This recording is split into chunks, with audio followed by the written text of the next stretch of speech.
Salut tout le monde, c'est Anta. Me voilà de retour sur YouTube pour vous emmener à Dakar. En effet, aujourd'hui je vous présente mon premier mini-reportage sur la situation des pêcheurs au Sénégal. Ici, le secteur de la pêche représente 220 000 emplois. Même si ce chiffre reste très approximatif du fait de la prédominance du secteur informel qui rend difficile la traçabilité de l'économie sénégalaise. Deuxième plus grande économie de la zone UEMOA, le Sénégal semble une économie forte et moteur de la région ouest africaine avec un PIB en 2019 de 13 942,7 milliards de francs CFA, soit 21,2 millions d'euros. Dans ce pays, dont la capitale a été initialement fondée autour d'un village de pêcheurs et qui présente 718 km de côte, le secteur de la pêche, qui englobe 80% de l'activité économique du pays, ne représente pourtant que 3% du produit intérieur brut du Sénégal. Un chiffre bien maigre et surtout intrigant. Entre les difficultés financières des pêcheurs, les conditions de travail dangereuses, le réchauffement climatique, la montée des eaux, les accords de pêche et la fréquence opaque du trafic maritime étranger dans les eaux sénégalaises, nombreuses étaient mes interrogations sur ce secteur qui est un des piliers de l'économie, avec 20% de part d'exportation à l'international. Afin d'y répondre, j'ai décidé d'aller à la rencontre d'un pêcheur du quartier de Ouakam aux abords de la mosquée de la Divinité. Rencontre avec Alioune Diagne. C'est une journée quoi, c'est une journée lan mooy activité yu ko gën a marqué. bu ñu xëyee rek dañuy xëy julli fajar ba pare dem géej pour nappi. napp programme yàlla la parce que mën nga ñëw day dépendre rek si géej gi li mu maye. mooy changement climatique yi mooy météo yi est-ce que du leen ëpp du bëri lu mu leen di sonal. xam nga ñun dañuy liggéey ak prévention météo. géej saa mu calme saa ñu am mer agité loolu yëpp dañuy am prévention météo. poto ba après poto bi si tableau bi. loolu foofu la ñuy def drapeau bu rouge. pour wane météo joxe na feu rouge bu kenn dugg si géej gi tey parce que day ngelaw wala géej gi day agité. D'accord yow depuis kañ yaa ngi napp ak yan jumtukaay yi ngeen ëpp li ngeen di utiliser. depuis 85 maa ngi napp mbaal la ñuy liggéey fii mbaal moo ëpp daal lu ñuy liggéey dañ juddu fekk mbaal am na fi ak gët napp di jàpp par benn jën mais bu dee mbaal moom moo ëpp avantage te même si monde bi yëpp sax mbaal moo ëpp avantage di napp di jàpp par benn jën. kan moo la ko jàngal. Younous Sarr moo ma ko jàngal bi ma nekkee xale si moom laa dem mu defal ma formation jàngal ma ni ñuy armé mbaal pour préparer ko ak ni ñu koy defaree ni ñuy def ba dem géej daal ba mën a napp indi jën. tey ku bëggoon jënd gaal ñett lay jaar.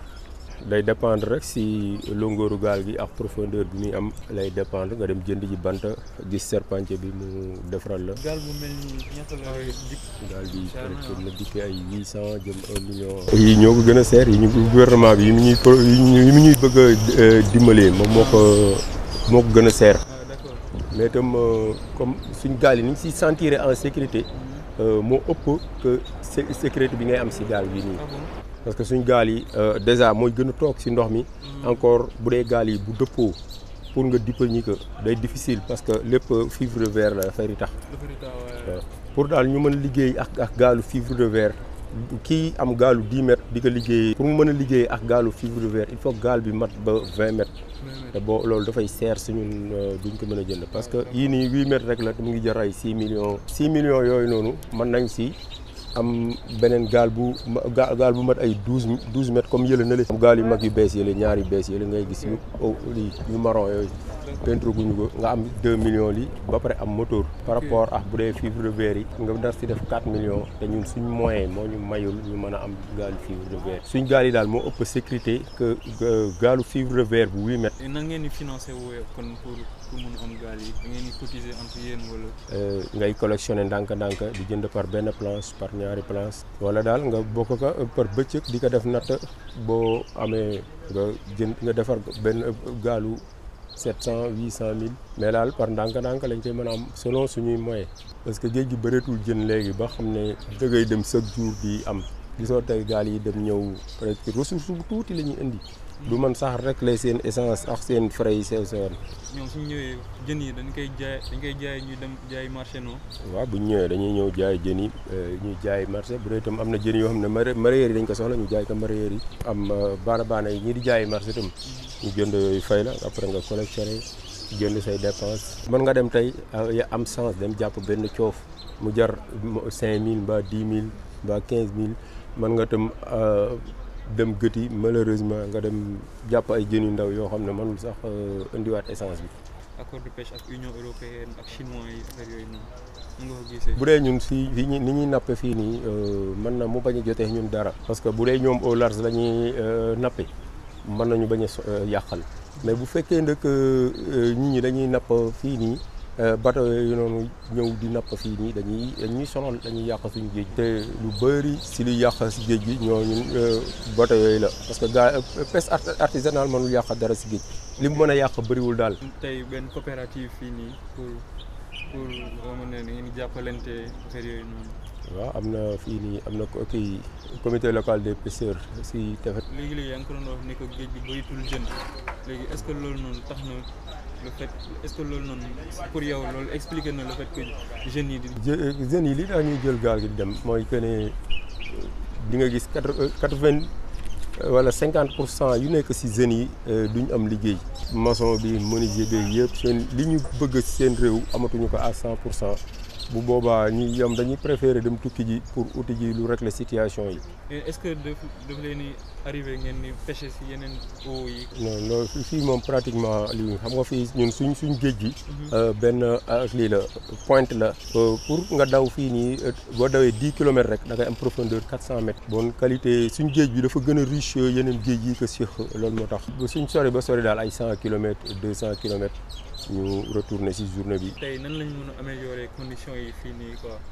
waaw xam nga loolu ñun amuñu doole te réew moo gis moom mooy jàppale ay ndawam pour ñu mën a taxaw ëllëg ñoom ñu mën a taxaw seen réew yor seen réew. loolu ñu ngi koy xaar ci gouvernement ñi nga xamante ne ñoom ñoo yor réew mi ñu dimbalee ñu ko.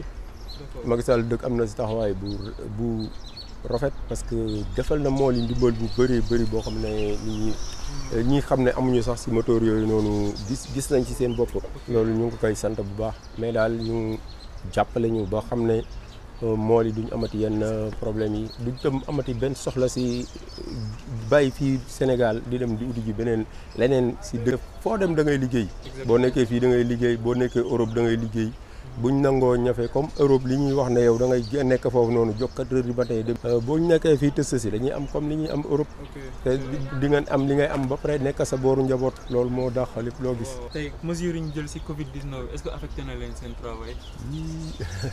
waaw Covid 19 bi presque sonaloon nañ ñu bëri si dëkk bi toujours da nga war a def ay prévention comme ni ñu ko diglee. moo tax duñ gisoo sama yére yi sama masque mu ngi fi ma bàyyi si lii parce que li ma nekkoon bii di bale moo tax. protéger wu leen ñëpp am jàmm. Armé de sa détermination et de son amour pour son pays, Alioune Diagne, ce pêcheur qui a à son actif 30 ans d'expérience, m'a impressionné. On dirait que les pêcheurs ne peuvent profiter des avantages de leur pêche au-delà de la zone économique exclusive de 180 895 km². Les accords maritimes ne semblent pas toujours jouer en la faveur des populations locales qui n'y trouvent pas leur compte et qui pour la plupart le reprochent à leurs autorités. C'est d'ailleurs cela qui a poussé l'actuel gouvernement du Sénégal à renégocier certains accords. Mais le chemin semble encore long. Dans les pays limitrophes du Sénégal, qui présentent pourtant moins d'espace côtier, la part du secteur de la pêche dans le PIB est en moyenne de 6%. Ce qui est assez étonnant pour la Mauritanie, qui est un pays enclavé dans le continent africain et avec une réelle politique de la pêche mise en place. Au Sénégal, la part de la pêche dans le PIB national est seulement de 3%. On pourrait expliquer ce chiffre par la mauvaise gestion des ressources halieutiques par les autorités locales. La pêche intensive des chalutiers et thoniers étrangers n'est souvent pas réglementaire et les moyens de contrôle des zones de pêche sont limités. Le métier de pêcheur est de plus en plus dangereux, et c'est peut-être ce qui pourrait expliquer le fait que certains prennent la mer sans peur pour l'Eldorado européen. La pêche ne nourrit plus son homme, par conséquent, les autorités sénégalaises doivent prendre des mesures concrètes afin de mieux contrôler le trafic maritime ainsi que la pêche au large. Mais ce n'est pas le seul problème. Dakar, jadis un village de pêcheurs, a poussé très vite. Ancienne capitale de l'Afrique occidentale française, cette presqu'île du Cap-Vert est aujourd'hui une grande métropole africaine. Cette ville, sur la côte la plus avancée de l'Afrique de l'Ouest, est loin d'être épargnée par la problématique climatique. Chaque année, la houle est plus forte et les côtes reculent à une vitesse fulgurante. Dans ce pays, où la population des communes littorales est 2,5 fois plus importante que dans les autres villes, ces problématiques devraient alerter. En effet, 18% de la population sénégalaise habite Dakar. De sérieuses études en géologie devraient être mises en place afin de ne pas mettre les populations littorales en danger. De plus, cela pourrait mener à une situation de mouvement des populations qui pourrait vite devenir incontrôlable.